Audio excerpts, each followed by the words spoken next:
얼마 전에 인터넷에서 이런 글을 봤습니다. 한국인들이 가장 많이 쓰는 단어 1위에서 5위까지 조사한 걸 보니까 1위가 진짜입니다.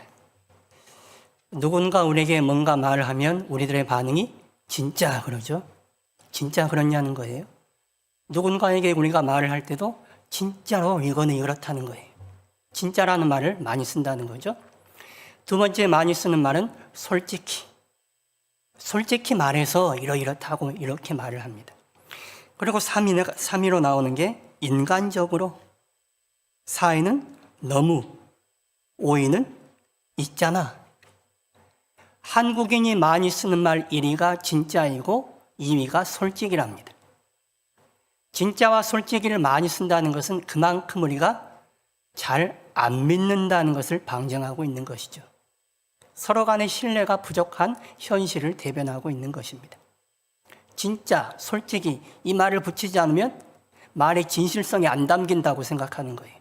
그래서 진짜와 솔직히를 붙이는 것이죠. 예수 믿는 여러분은 진짜 예수 믿으십니까? 성경의 말씀이 진짜 믿어지십니까? 솔직하게 여러분 십자가와 부활을 믿으십니까? 진짜 믿으십니까? 믿어지면 참 감사한 일이죠. 성경 말씀이 안 믿어지기도 하는 때가 있을 겁니다. 그런데 그냥 그런 것처럼 살고 가는 거죠. 믿음이라는 게 우격다짐으로 생기는 것도 아니고, 우리가 어떻게 하면 진짜 잘 믿을 수 있을까요?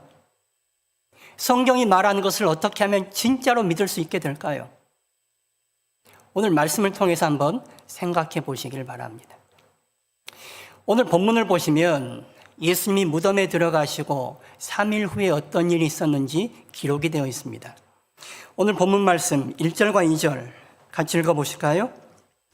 안식 후 첫날 일찍이 아직 어두울 때에 막달라 마리아가 무덤에 와서 돌이 무덤에서 옮겨진 것을 보고 시몬 베드로와 예수께서 사랑하시던 그 다른 제자에게 달려가서 말하되 사람들이 주님을 무덤에서 가져다가 어디 두었는지 우리가 알지 못하겠다 하니, 1절 상반절에 보시면 안식 후 첫날 일찍이 아직 어두울 때에 라고 시간이 나와 있습니다. 유대인의 안식일은 토요일입니다. 토요일 다음 날이니까 일요일, 우리가 지키는 주일이죠. 주일 새벽에 이 일이 일어났다라고 얘기를 하고 있습니다. 막달라 마리아와 다른 여자들이 예수님 시신에 향품을 바르기 위해 무덤을 찾아갔습니다.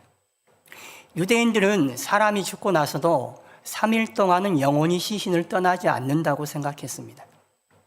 예수님을 급하게 장례 치르다 보니까 시신의 향품 처리를 잘 하지를 못했습니다. 그래서 예수님을 다시 돌보기 위해서 무덤을 찾아간 것입니다. 그런데 무덤의 문이 열려 있는 거예요. 무덤의 입구를 막고 있던 돌이 옮겨진 것을 보게 되었습니다. 마가복음에 따르면 이 돌은 큰 돌이었다고 나와 있습니다. 유대인들은 무덤의 입구를 막는 돌 가운데를 움푹 패이게 해서 돌이 움직이지 않게 만들어 놓습니다. 어지간한 힘으로는 그 돌을 굴려낼 수 없는데 그 돌이 굴려져 있고 무덤에 있는 예수님의 시신은 사라져 버렸습니다. 놀랄 노자입니다. 깜짝 놀라고 당황스러워서 어찌할 바를 알지 못하고 있습니다. 그래서 막달라 마리아가 시몬 베드로와 예수님께서 사랑하시던 그 다른 제자 사도 요한을 가리키는 것이죠. 베드로와 요한에게 달려가서 이 사실을 얘기를 했습니다.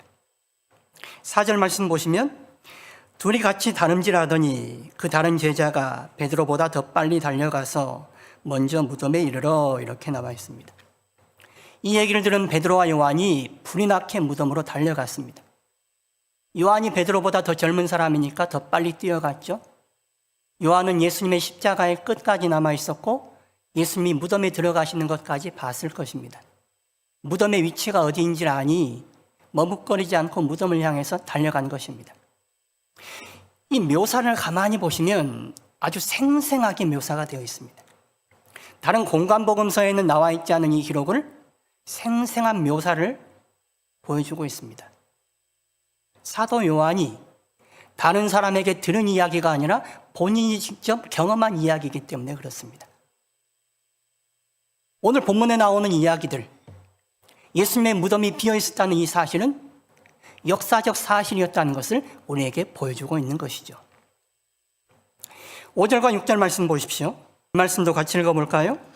구부려 세마포 놓인 것을 보았으나 들어가지는 아니하였더니 시몬 베드로는 따라와서 무덤에 들어가 보니 세마포가 놓였고. 요한이 먼저 달려갔습니다마는 그 안에 들어가질 않았습니다. 요한의 조심스러운 성격을 보여주는 것이죠. 큰 돌이 굴려져 있고 무덤의 시신은 사라졌습니다. 로마 경비병들이 지키고 있는데도 시신이 사라졌습니다. 얼마나 두려운 일입니까? 두려움을 느끼면서 요한은 그 안에 들어가지를 않았습니다. 아니, 못했을는지도 모르죠. 반면에 베드로는 다혈질인데다가 성격이 급한 사람이었습니다. 재지 않고 무덤으로 들어가서 그 무덤 안을 확인을 했습니다. 무덤 안을 보니 예수님의 시신을 쌌던 세마포가 놓여 있습니다. 다른 사람이 이 시신을 훔쳐갔다면 값비싼 천인 세마포를 벗겨놓고 가진 않았을 것입니다. 그 세마포를 벗겨다가 팔면 자기에게 돈이 생기는데 굳이 이것을 벗기면서까지 시신을 훔쳐가지는 않았을 거란 말이에요. 거기다가 7절 말씀을 보십시오. 7절도 같이 읽어볼까요?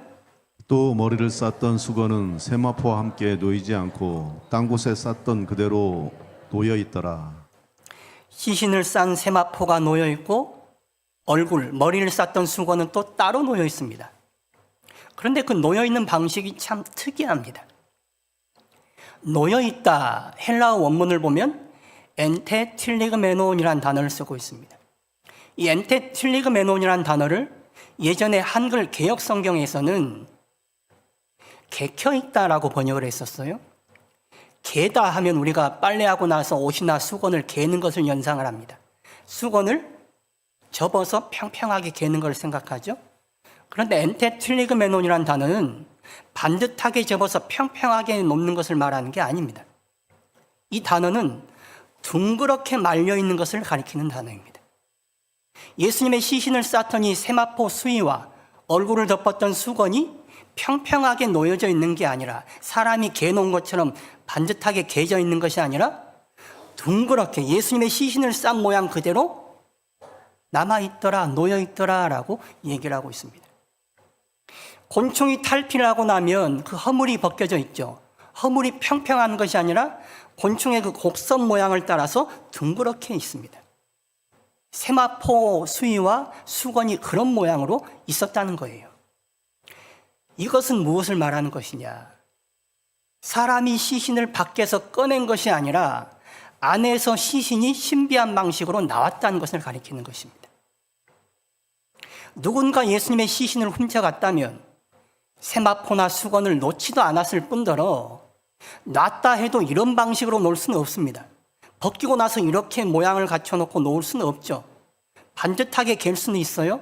아니면 급하면 대충 집어 던져놨을 수는 있습니다.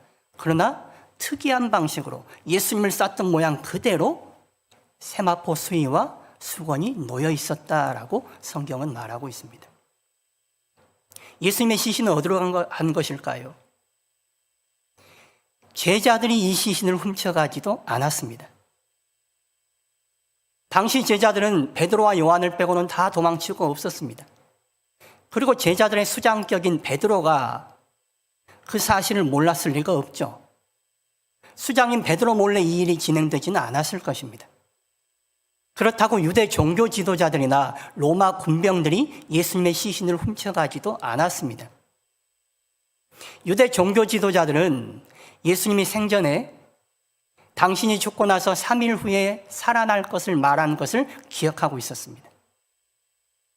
그래서 제자들이 예수님의 시신을 훔쳐다가 예수님 말씀처럼 3일 후에 부활했다라고 떠들 것을 염려해서 빌라도 총독에게 병사를 시켜서 그 무덤을 지켜달라고 요청을 했습니다. 그런데 예수님의 무덤은 로마 병사와 유대인의 성전 경비병들이 같이 지키고 있었습니다. 그러니 누군가가 훔쳐갈 수 있는 상황이 아니었죠. 그렇다면 답은 어디에 있습니까? 예수님의 시신은 도대체 어디로 간 것입니까? 예수님이 살아나신 것입니다. 그거 외에는 답을 생각할 길이 없습니다. 그런데 베드로와 요한은 그 사실을 전혀 생각하지 못하고 있습니다. 살아생전에 예수님이 무려 3차례나 그들에게 직접 말씀하셨습니다. 내가 예루살렘에 올라가서 고난받고 당한 후에 3일 만에 살아날 것이다. 이 말을 까마득히 잊고 있었습니다. 전혀 기억해내지를 못하는 것입니다. 상황을 가만히 짚어보면, 살펴보면 예수님의 말씀이 생각났을 만도 한데 그러지를 못하고 있는 거예요. 8절 말씀 보십시오. 우리 8절 말씀 같이 읽어볼까요? 그냥 무덤에 먼저 갔던 그 다른 제자도 들어가 보고 믿더라. 그때야 무덤에 먼저 갔던 그 다른 제자 요한도 들어가서 보고 믿더라. 뭘 믿었다는 걸까요? 부활의 주님을 믿었다는 말이 아닙니다. 예수님의 시신이 사라졌다는 것을 믿었다는 거예요. 로마 병사와 성전 경비병들이 지키고 있는 그 철통 같은 무덤이 열려있고 시신이 사라졌다는 것. 막달라 마리아가 그 말을 전했을 때에 요한도 베드로도 믿을 수 없었을 것입니다. 그래서 자기들이 불이 나게 달려가 눈으로 확인한 것입니다. 무덤에 들어가 눈으로 확인한 후에야 시신이 사라졌다는 것을 그제서야 믿었다는 거예요. 그 시신이 어디로 갔는지 납득할 수가 없습니다. 이해되지도 않습니다. 그런 마음을 가지고 베드로와 요한은 10절에 나오는 것처럼 자기들의 집으로 돌아갔습니다. 이때 베드로와 요한의 그 믿음의 상태, 신앙의 상태를 성경은 뭐라고 말하고 있느냐? 9절 말씀 보세요. 우리 9절 말씀도 같이 읽어볼까요? 그들은 성경에 그가 죽은 자 가운데서 다시 살아나야 하리라 하신 말씀을 아직 알지 못하더라. 그들은 성경에서 예수님이 다시 살아나야 할 것을 말한 것을 아직 알지 못했다라고 말하고 있습니다. 시편 16편 10절에 보시면 이렇게 나와 있어요.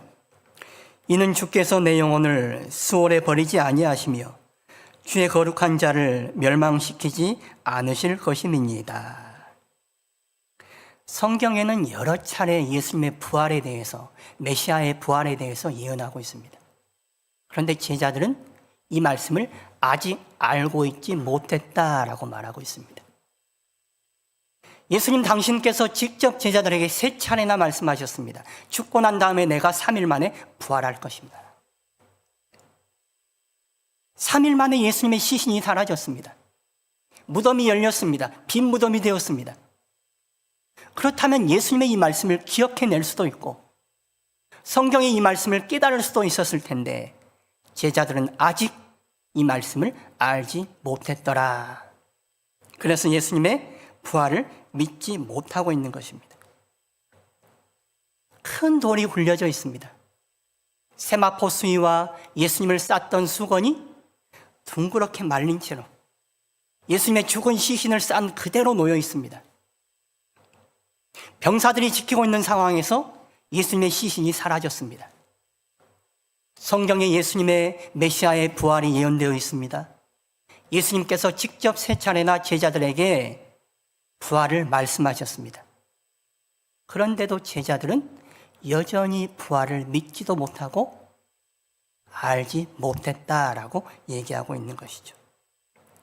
그들은 성경의 말씀도 예수님의 말씀도 마음에 담아두지 않았습니다. 그래서 믿지 못한 것입니다. 생각도 하지 못했습니다. 요한복음 20장을 보면 20장 전반에 흐르는 분위기는 예수님의 부활을 믿지 못하는 분위기입니다.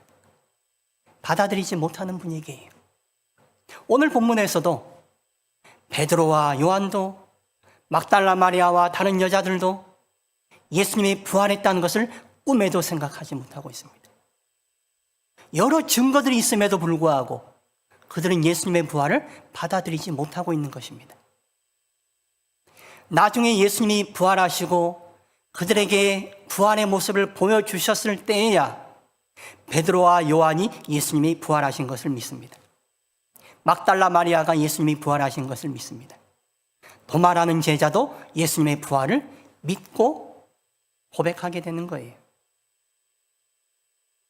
여러분은 예수님의 부활을 믿으십니까? 진짜 믿으십니까? 여러분 부활하신 예수님 보셨어요? 이 대목에선 답을 못 하시죠. 안 보셨는데 어떻게 믿는 거예요? 성령이 우리에게 증거하시기 때문에 믿는 것입니다. 성령이 우리에게 가르쳐 주시니 믿는 거예요. 예수님의 제자들은 눈으로 보고서야 예수님의 부활을 믿었습니다. 그만큼 이성적으로 예수님의 부활을 믿는다는 것은 힘든 사실이라는 걸 말하고 있는 거예요. 도마라는 제자가 다른 제자들은 다 부활하신 예수님을 만났지만 자기는 그 자리에 없었습니다. 그래서 말하죠. 내가 눈으로 보지 않고는, 만져보지 않고는 예수님의 부활을 믿을 수 없노라고. 부활하신 예수님이 도마에게 나타나셔서 직접 보라고, 직접 만져보라고 하고 나서 도마에게 믿음을 주시죠. 그리고 도마에게 하시는 말씀이 요한복음 20장 29절 말씀입니다. 우리 말씀 같이 읽어볼까요? 예수께서 이르시되 너는 나를 본고로 믿느냐 보지 못하고 믿는 자들은 복되도다 하시니라. 너는 나를 보는 고로 믿느냐? 보지 않고도 믿는 자가 복되도다. 보지 않고 믿는 여러분이 복된 것입니다. 보지 않고도 믿어지는 것, 믿음이란 게 참 신비한 거예요. 성령이 우리에게 믿게 하시는 것입니다. 믿음을 가지고 있는 것 신비한 것입니다. 이게 복이에요. 여러분 예수님의 십자가를 보셨습니까? 2000년 전 갈보리 언덕에 세워졌던 예수님의 십자가 그 안에 여러분 계셨습니까? 그런데 그 십자가 여러분 믿으시잖아요? 진짜 믿으시잖아요? 왜 믿으십니까? 내 눈으로 보지 못했지만, 내가 그 현장에 있지 못했지만 성령이 우리에게 믿게 하시니 믿어지는 거예요. 믿어지는 게 놀라운 일이죠. 내가 눈으로 예수님의 부활을 보지 못했습니다. 부활하신 몸을 만져보지 못했습니다. 그러나 나는 예수님의 부활을 믿습니다. 성령이 우리에게 믿게 하시기 때문에 그렇습니다. 성령은 지금도 말씀을 통해 우리에게 오셔서 말씀을 믿어지게 하시는 분이십니다.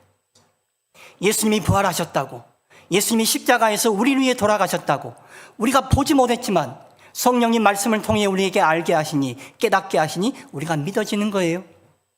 이런 믿음이 이 자리에 계신 모든 분들에게 있기를 축원합니다. 아직 이 믿음에 확신이 없는 분들, 아직 이 믿음이 생기지 않은 분들 믿어지기를 축원하고 생겨지기를 축원합니다. 이 자리에 함께 예배한 우리 자녀들, 예수님의 십자가와 부활이 믿어지는 은혜와 신비가 있기를 축원합니다. 우리가 정신을 차려보면 알 수 있는데도 당황해가지고 뭔가 잘 답을 못 찾는 경우가 있어요. 지금 제자들이 그런 상황입니다. 예수님이 시신이 사라진 걸 보고 이 사람들이 우왕좌왕 어찌할 바를 알지 못하는 것입니다. 왜 이런 일이 일어났는지 도무지 답을 찾지를 못하고 있는 거예요. 그러나 가만히 생각해 보면 답을 찾을 수 있죠. 여러 정황 증거들이 있습니다. 성경의 증거가 있습니다. 예수님의 말씀의 증거가 있습니다. 그러나 제자들은 그 증거들을 다 놓치고 있습니다. 그 증거들을 하나하나 봤다면 예수님의 부활을 믿을 수 있었을 텐데, 예수님의 부활을 생각해 볼 수 있었을 텐데, 그 많은 증거들을 다 놓치니 예수님의 부활을 꿈에도 생각하지 못하고 있는 것입니다. 우리가 갑작스러운 일을 만나고 급한 일을 만나면 먼저 하나님을 생각해야 합니다. 그리고 말씀을 생각해 봐야 돼요. 말씀을 생각하고 말씀을 기억해내면 차근차근 답을 찾아갈 수 있습니다. 하나님께서 우리에게 알려주시는 것을 보면 우리가 하나하나 답을 찾아갈 수 있는 거예요. 하나님은 왜 우리에게 말씀을 주셨을까요? 예수님은 이 땅에 오셔서 왜 우리에게 그 많은 말씀을 주시고 가셨을까요? 하나님은 오늘도 말씀을 통해 우리의 믿음을 세워주시길 원하는 것입니다. 우리가 어떻게 십자가를 믿습니까? 우리가 어떻게 부활을 믿습니까? 내가 뭐 특별해서요? 아니요. 말씀을 통해 성령이 우리에게 가르쳐 주시기 때문에 그렇습니다. 성령이 말씀을 통하여 우리에게 여전히 오셔서 하나님의 하시는 일을 보여주시기 때문에 우리는 그것을 따라 믿게 되는 것입니다. 그래서 말씀을 기억하고 말씀을 붙잡고 살아갈 때에 우리는 하나님이 우리에게 무엇을 보여주시고자 하는지 그 길을 찾아갈 수가 있는 것입니다. 누가복음 24장을 보시면 엠마오로 가는 두 제자가 나오죠. 부활하신 예수님이 두 제자 가운데 함께 하시고 그들에게 말을 거셨음에도 불구하고 그들은 예수님을 알아보지 못했습니다. 옆에서 예수님의 얼굴을 보고 예수님의 목소리를 들었음에도 불구하고 예수님인 줄 꿈에도 생각하지 못했습니다. 그런 제자들에게 예수님이 책망하시죠. 누가복음 24장 25절에서 27절까지 말씀, 우리 말씀 같이 읽어볼까요? 자, 말씀 넘겨주세요. 같이 읽어보겠습니다. 이르시되 미련하고 선지자들이 말한 모든 것을 마음에 더디 믿는 자들이여, 그리스도가 이런 고난을 받고 자기의 영광에 들어가야 할 것이 아니냐 하시고, 이에 모세와 모든 선지자의 글로 시작하여 모든 성경에 쓴 바 자기에 관한 것을 자세히 설명하시니라. 모세와 선지자들이 쓴 글, 성경을 가리키는 것이죠. 구약 성경을 가리키는 것입니다.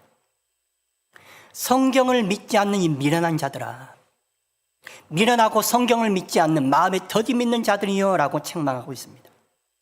그리고 성경의 말씀을 풀어서 설명하실 때에, 설교하실 때에 그들의 마음이 뜨거워지고 눈이 밝아져서 그제서야 예수님을 알아보게 됩니다. 부활의 예수님을 경험하게 된 것입니다. 그들의 믿음이 세워진 것이죠. 성령은 오늘도 여전히 말씀을 통해 우리에게 오셔서 우리의 마음을 뜨겁게 만드시고 우리에게 믿음이 생겨나게 하십니다. 그래서 하나님의 사람들로 세워가시는 거예요. 여러분, 창세기 1장 1절 말씀 아시죠? 우리 말씀 같이 읽어볼까요? 태초에 하나님이 천지를 창조하시니라. 태초에 하나님이 천지를 창조하시니라. 여러분, 이 말씀 믿으십니까? 진짜 믿으십니까?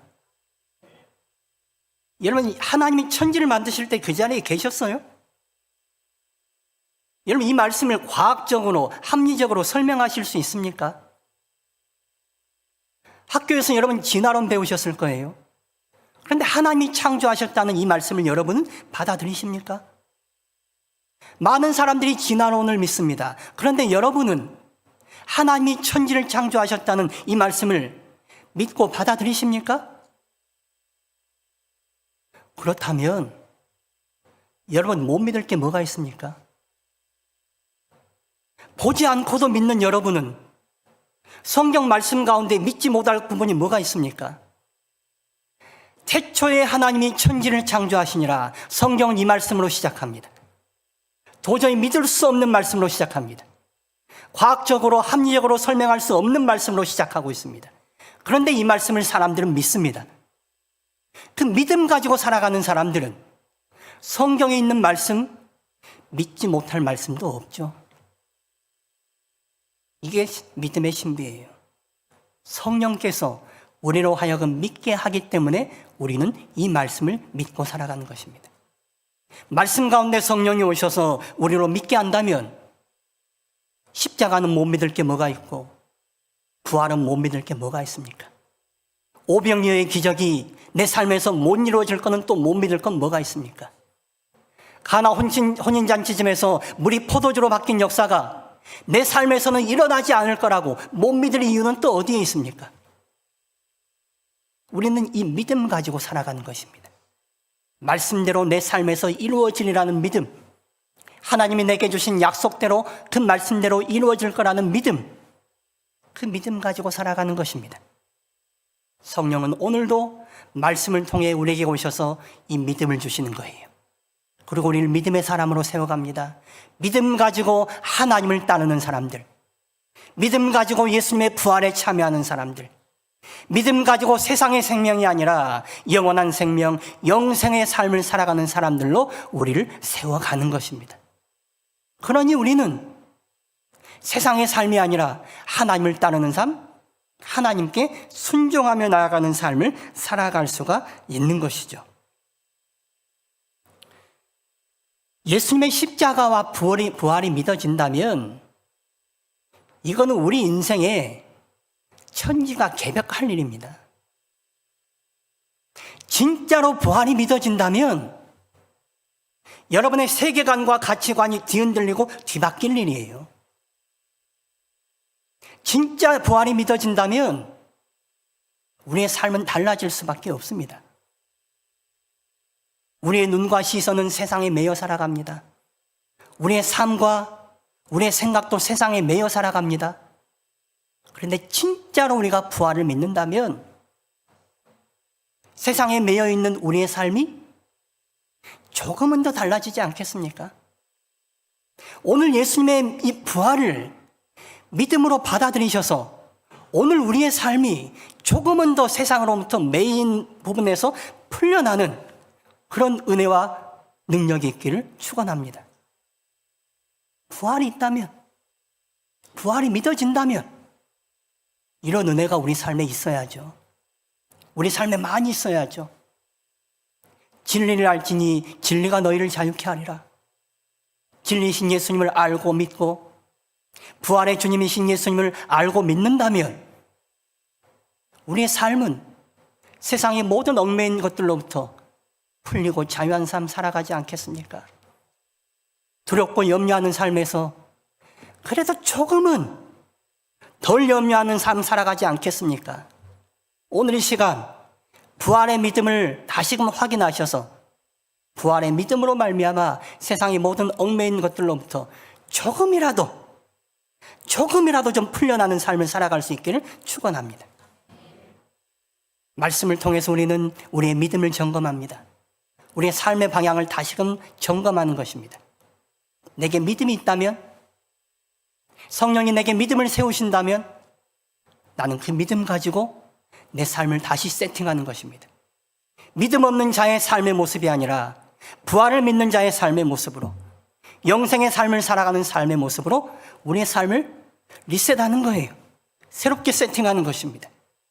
그래서 하나님과 함께 믿음 가지고 살아가는 거예요.